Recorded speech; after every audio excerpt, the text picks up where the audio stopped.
ESPN and the Professional Bowlers Association present the championship round finals of the $95,000 Pacific Cowbowl PDA Senior Open.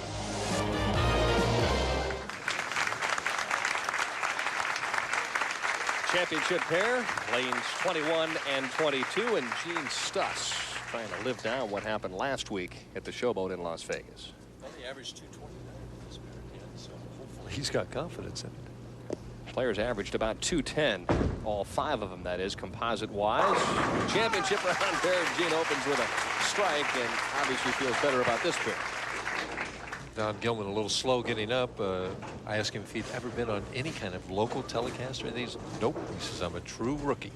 So this is his first shot. I'm sure that even at 55, his heart's beating quite rapidly right now. Stroke-type player, turned it a little early and crosses over and trips out the 6-pin. We did not see him throw the ball on the Brooklyn side in an hour of practice. Well, it's different when they turn that lights on, I'll tell you.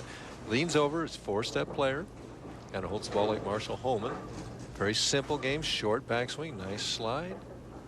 You know, he's got a simple game. Once he gets lined in, he repeats shots, and he's got a nice roll on the ball, Dan. His ball carries well. Don averaged 233 for the opening round and was second after 6 games in this tournament, and comes back nicely and doubles up on Gene Stus. Did you see him extend through that ball that time? I mean, the hand went right around the ball and the fingers imparted lift to it. Very nice hand release and just more relaxed. He got that break the first frame. Gene Stus, who defeated Bob Korth last night in the position round game, 214 to 205, just snuck into the top 5. Tries for the light hit and gets it. 4 shots, 4 X's here at Cowbowl.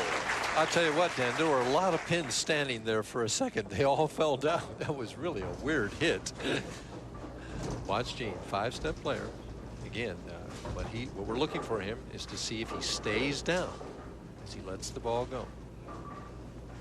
Boy, he wants to come up. You know, it's so close.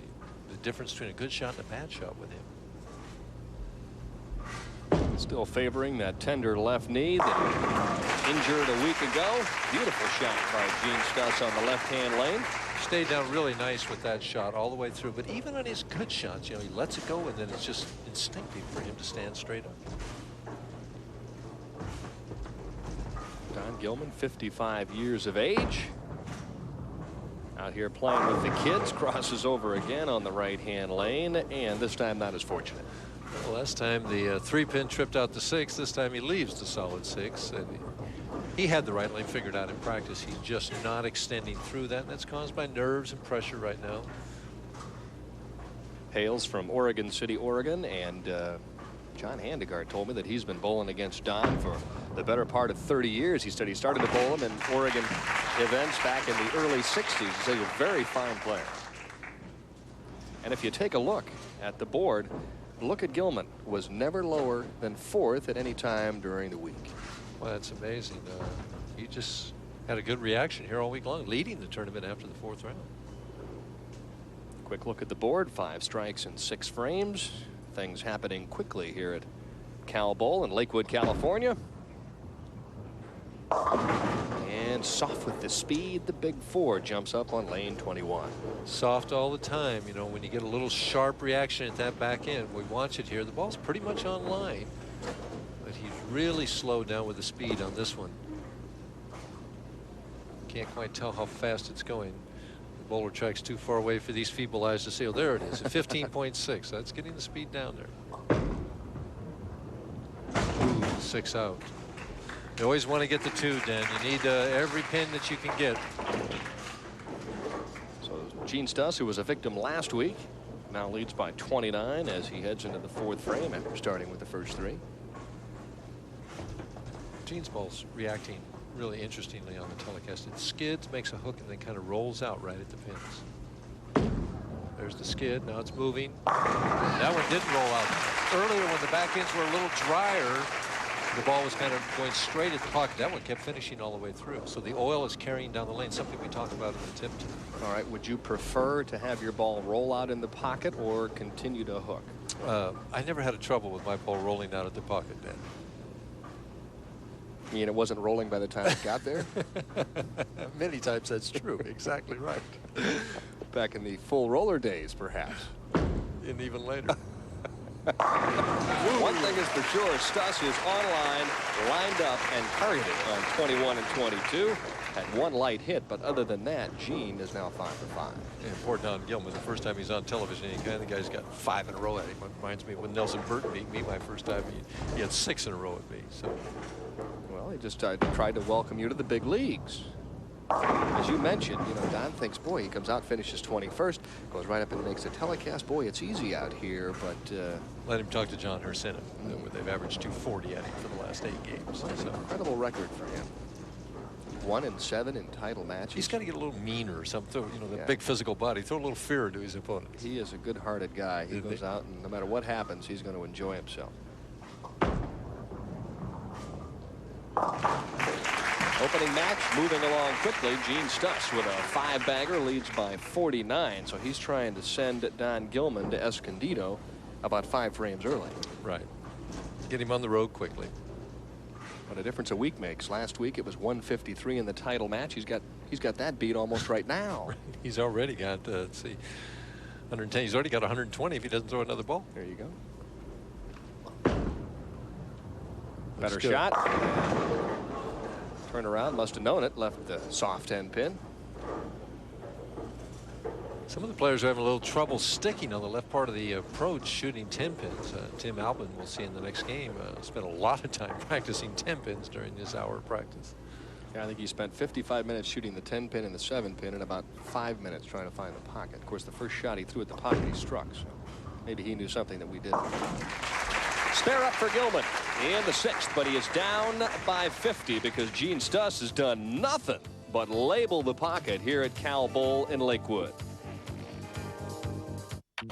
Gene Stus with 9 career sanctioned 300 games started with the first 5. Well, he's not even thinking about it at this point. And he gets a couple more and it'll start floating through the back part of his mind. But right now he's just thinking build on that lead. And ahead he is by 50 pins. Is it 6 in a row? No problem. It's flirting from the back to the front now. It's getting in the frontal lobe there. Right flush in the 1-3 and the 6 just clipped the 10 going around. Did you see that? I mean, Gino is humming that thing too, Michael. He doesn't like to throw real hard. He'd rather just stroke. That's how he figures. He had trouble with his knee last week and he had to throw hard.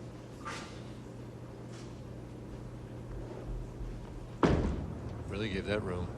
Boy, did it come back nice. A 7-bagger, so if you need to get something to eat or if you have to go don't go away right now. Just stay seated right now because we may be watching something here in the next few frames. Don Gilman just wants to get out of the way.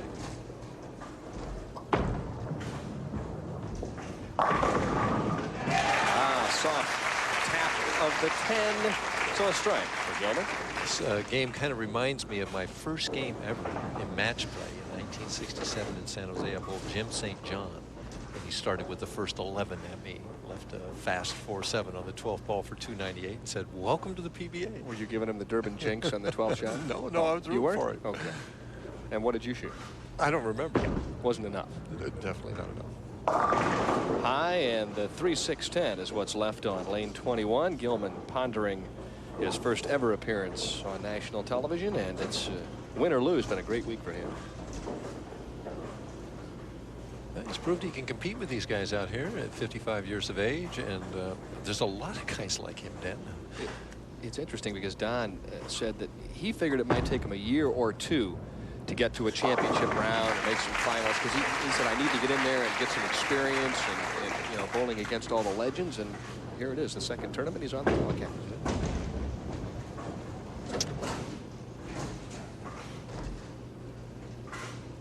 Going for number 8.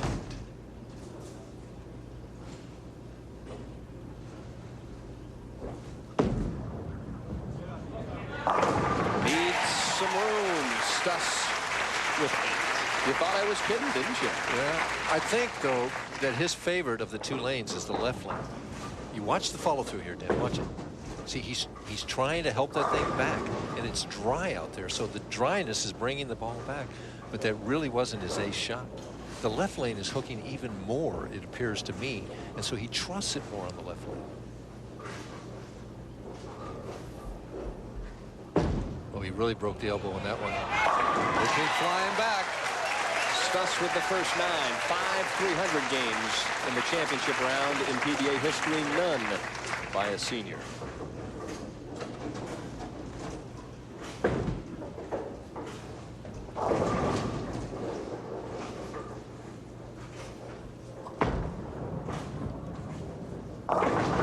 Little light on lane 22 for Gilman. And you can see the oil traveling down the lane. Gilman is in slightly further, arcing the ball more than Stus. Stus is going straight down about 4 or 5. And now the ball won't make it back for Gilman. He's kind of caught in between. Needs to be further outside. Funny, in the practice, you and I were both thinking that some of the players would play inside because that's what looked like a favorable shot. And now all of a sudden the lights have come on, and Stus, probably Tim Albin, will play outside. I don't know about Handy or Hersina, but obviously Stus has made the right choice.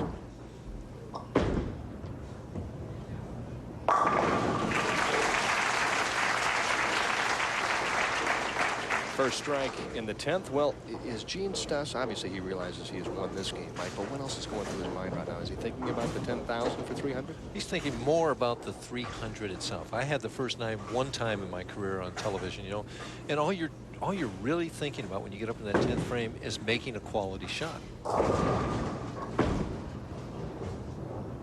A few years ago, we almost had our first ever 300 game on ESPN. Remember, Cheektowaga lanes, or Cheektowaga, New York, I should say, throughway lanes where Mark Roth started with the first 11.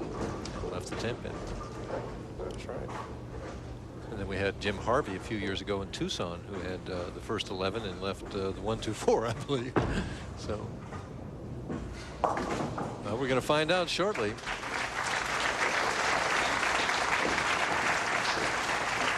Speaking of perfect games, Bill Johnson and Les Stubblefield with perfectos here at Cal Bowl, but this one would be an interesting 300 game.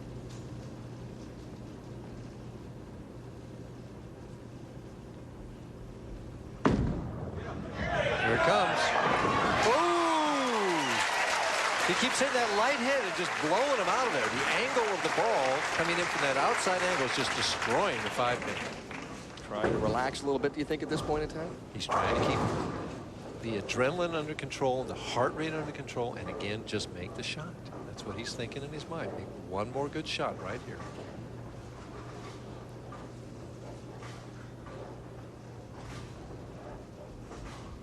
Didn't waste any time, gave it more room, and it's 11 in a row for Gene Stus. One more, and he jumps into the PBA record book. And that was his best shot of the game so far, especially on that right lane. He trusted that one all the way out there. But did you notice how the crowd really comes alive after he gets that 11th strike? See that trust right out there? Swung it out to that first board and just finished hard all the way.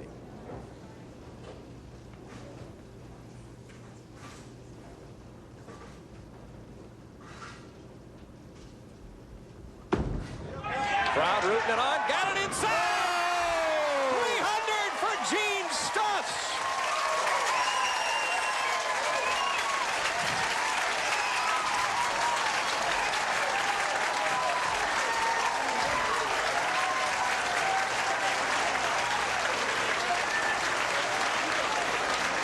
Well, it's 10,000 from the PBA, but throwing a Brunswick ball with a Brunswick shirt, he will receive $100,000, I'm told, from Brunswick.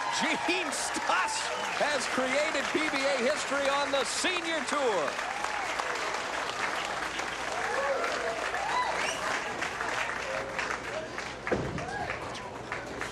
And here's the replay.